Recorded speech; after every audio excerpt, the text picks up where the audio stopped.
Bonjour à tous. Voici certaines phrases qu'on peut avoir dans notre tête suite à une rupture amoureuse. La toute première, c'est « je ne sers à rien »,« je suis nul » ou « mon ex a trouvé mieux que moi ». Parce que lorsqu'on est celui ou celle qui a été quitté, c'est de manière obligatoire ce qu'on va penser juste après. J'ai été jeté, donc je ne vaux rien. On va voir aujourd'hui que vous avez une valeur dingue. Je vais vous rappeler la valeur que vous avez et pourquoi est-ce que ça ne changera jamais. Et surtout, que vous n'êtes pas remplaçable. Et je vais vous expliquer aussi pourquoi est-ce que votre ex vous regrette aujourd'hui.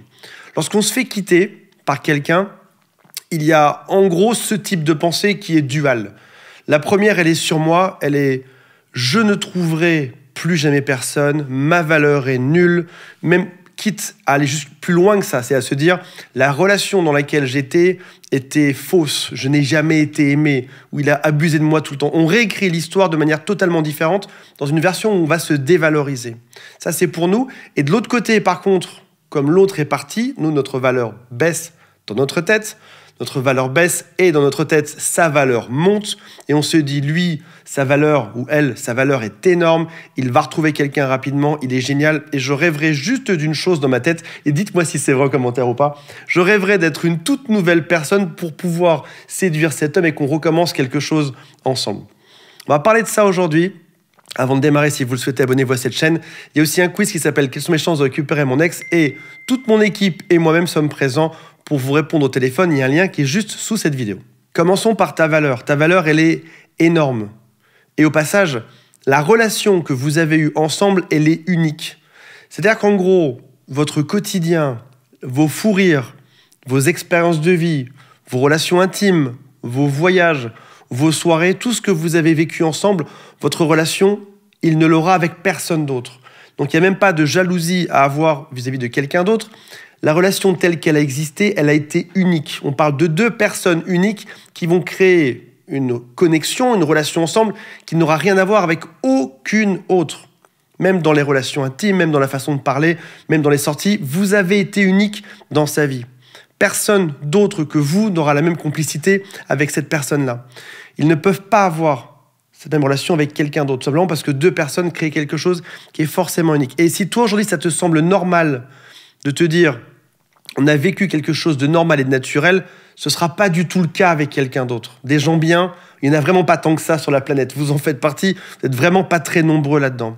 Et si cette personne a choisi d'être en couple avec toi pendant tout ce temps, c'est parce que tu étais quelqu'un qui lui plaisait de manière gigantesque. Tu lui plaisais énormément, c'est pour ça que tu as ouvert les portes de son cœur, de chez lui, et que vous avez passé tout ce temps ensemble. Donc oui, tu as une valeur énorme, tu as été choisi parce que tu lui plaisais beaucoup, c'est juste qu'à la fin, vos visions de vie, vos objectifs de vie ont été un peu différents. Si au début de la relation, tu as eu cette valeur énorme et lui aussi, si même pendant la relation, vous avez eu ces deux valeurs qui étaient gigantesques, il s'est passé quelque chose vers la fin qui arrive dans chaque cas de figure. On arrive dans une forme de cercle vicieux. C'est une dérive lente de ta valeur. Ta valeur était là et elle a dérivé lentement vers quelque chose d'autre et la sienne a monté. De manière logique, si l'autre, pour n'importe quelle raison, s'est éloigné, que cette personne ne soit pas très équilibrée mentalement, qu'il y a eu des différences de vision sur le couple, de vision sur qu'est-ce que c'est l'amour, qu'est-ce que c'est la vie ensemble, que même il y a eu des soucis de communication, si l'autre commence, suivez bien mes mains parce que c'est là que tout se passe, si l'autre commence à s'éloigner un peu, la chose que tu vas faire, ça va être de te rapprocher de lui. Plus l'autre s'éloigne, plus on se rapproche de lui. Moins l'autre donne, plus nous, on va donner pour compenser. Et au moment où ça arrive, au moment où l'autre s'écarte et que nous, on fait des pas en avant, qu'on donne plus de cadeaux, plus de déclarations d'amour, plus d'intérêt, etc., sa valeur va monter. Tu es en train, ça se passe comme ça, on est à égalité. Acte 1, l'autre s'écarte ou donne moins. Acte 2, tu te rapproches de lui, tu donnes beaucoup plus. Et évidemment, celui qui donne le plus a le moins de valeur. Et c'est l'autre qui donne moins qui a le plus de valeur. En tout cas, de manière ressentie. Au moment où tu as donné bien plus, indirectement, le message c'est « je te supplie de revenir dans cette relation. Je te supplie de revenir vers moi, de m'aimer à nouveau. » C'est une forme de négociation. Il peut y avoir aussi une forme de chantage. Et le message derrière, c'est que je suis prêt à changer pour que tu reviennes dans ma vie. Je ferai tout pour toi. Quand on dit ça, immédiatement, sa valeur augmente et ta valeur baisse. Donc c'est-à-dire qu'en gros, on a cette valeur pendant tout le couple et vers la fin de la relation, la valeur de l'un, la valeur ressentie de l'un est supérieure à celle de l'autre. Ce qui mène au message suivant, quand tu donnes tout à l'autre, c'est « Mon amour pour toi est infini, je suis acquis, tu peux faire tout ce que tu veux, je serai toujours là, tu peux même me rejeter comme un vieux chien, comme un vieux cabot, je reviendrai toujours dans ta vie. » Et du coup, bien sûr, lorsqu'on est acquis, quand on donne tout, on reçoit beaucoup moins. C'est donc cette espèce de cercle vicieux final qui fait qu'on perd toute notre valeur quasiment d'un coup. Mettez-moi en commentaire si vous l'avez ressenti, ça. Et on perd cette valeur vis-à-vis de l'autre, mais aussi nous-mêmes mentalement dans notre tête. En fait, on ressent quelque chose en interne qu'on va projeter et l'autre nous donnera moins de valeur par la suite. Ce cercle vicieux peut aussi s'entraîner avec le fait de traîner avec les mauvaises personnes. Typiquement, t'es déprimé, je vais faire vraiment une caricature, t'es déprimé, tu vas aller traîner avec d'autres hommes ou d'autres femmes qui seront déprimés dans des soirées alcoolisées, par exemple, à parler de ça, raconter toute ta vie, à gémir, et les autres t'écoutent et gémissent aussi. Cette espèce de clan, le clan des rejetés, et c'est atroce ce que je dis, mais on est censé se serrer les coudes pour aller mieux, mais au final, on est juste en train de chacun de gémir sur notre propre vie parce que ça va pas. S'il existe ce cercle vicieux de la perte de valeur, il existe aussi un cercle vertueux qui permet de retrouver cette valeur. Quelque chose dont je parle dans quasiment chacune de ces vidéos, c'est de faire un silence radio. Tu étais en train de courir après l'autre, il est parti plus loin, t'arrêtes. Tu fais aussi un pas en arrière. Si tu fais un pas en arrière, je fais aussi un pas en arrière de mon côté, avec l'idée d'arriver à créer du manque chez l'autre. C'est aussi montrer une force là-dedans. Je suis capable de dominer la situation. Tu me rejettes, très bien, ça me va. Qu'est-ce que tu montres quand tu es comme ça? Ça montre que tu es droite sur tes valeurs et sur tes convictions. Je ne traîne pas avec quelqu'un qui ne veut pas de moi.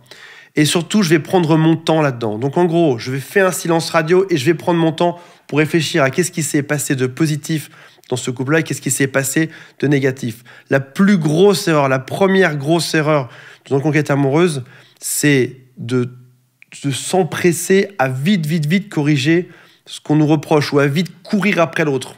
C'est ce soir que vous avez déjà vécu ça ou pas.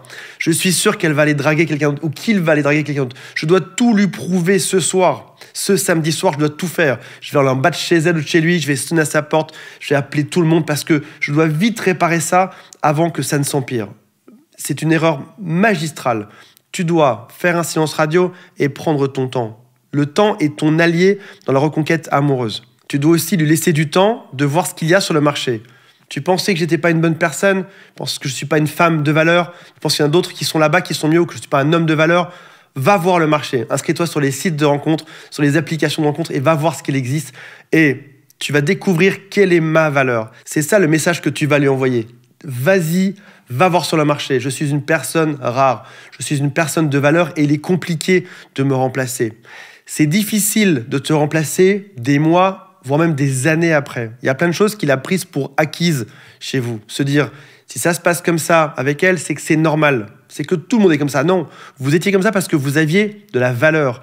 Et retrouver ce même type de valeur dans un monde qui est complètement perdu aujourd'hui, mentalement et sentimentalement, c'est quelque chose qui est extrêmement difficile. Vous êtes une personne rare qui a de la valeur. Vas-y mon coco, j'ai confiance en moi, je sais ce que je vaux en tant que femme ou en tant qu'homme. Va sur le marché et essaye de trouver mieux que moi. Là, tu arrives différemment.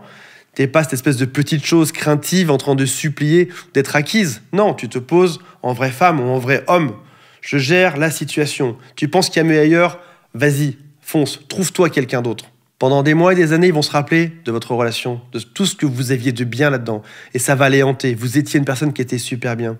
Et puis un jour, si jamais la relation a été bonne, si jamais ça vaut le coup, ils reprendront contact avec toi ou tu reprendras le contact avec eux et puis vous ferez le point dessus.